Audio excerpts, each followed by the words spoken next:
starting on the path to what's next.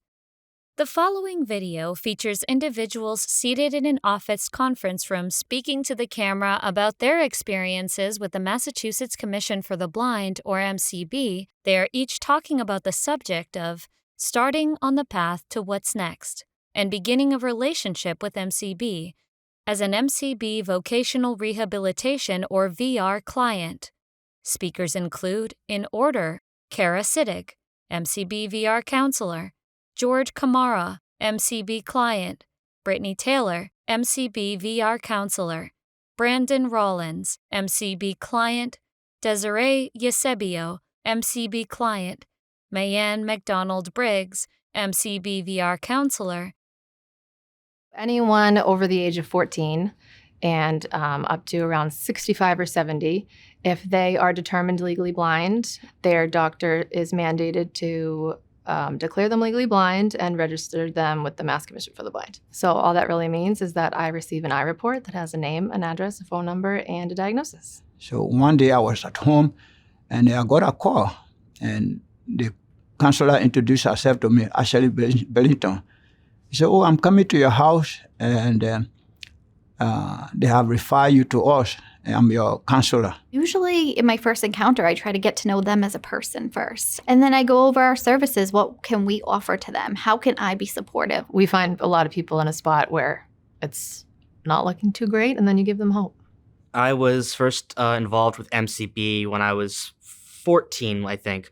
We kind of went over very superficial things, some basic mobility, which I was refusing to do with a cane. But it wasn't until I was maybe 18 that I first met with Brittany, who was my VR counselor for most of my time with MCB. And it was just very much it's time to take this into my own hands and kind of find out what the resources are and go from there. Clearly, what my approach before just wasn't working. When we come in the door with all the resources, sometimes I think it's a little overwhelming at first, especially because they're dealing with this loss initially, right? And we're coming in and everything is so new to them.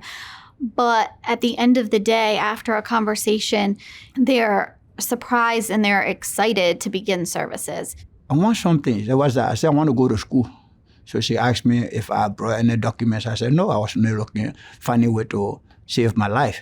So they recommended me to the Carver Center for the Blind. MCB definitely helped me with getting all the tools I needed to start and be in the classroom, whether it was a talking calculator or a tactile map. So it made me feel more comfortable that I could be in the classroom and be right on time with everyone else getting everything done. You know, I want them to accept services. So my job is mainly to educate them. I'm just going to give them the education and the tools to make those decisions themselves. Typically, after my first meeting with parents, I will send an email with connecting them to the different local programs to start. And then beyond that, there are tons of opportunities for students with disabilities.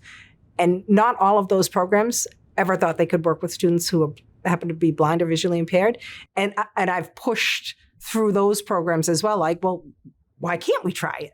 Let's see if it works. They helped me get connected to the Adult Learning Center in Lawrence and learn how to be independent, learn the skills I needed to cook, to clean, to do whatever I needed to be independent. To learn more about and contact the Massachusetts Commission for the Blind, find them online at mass.gov or call 800-392-6450.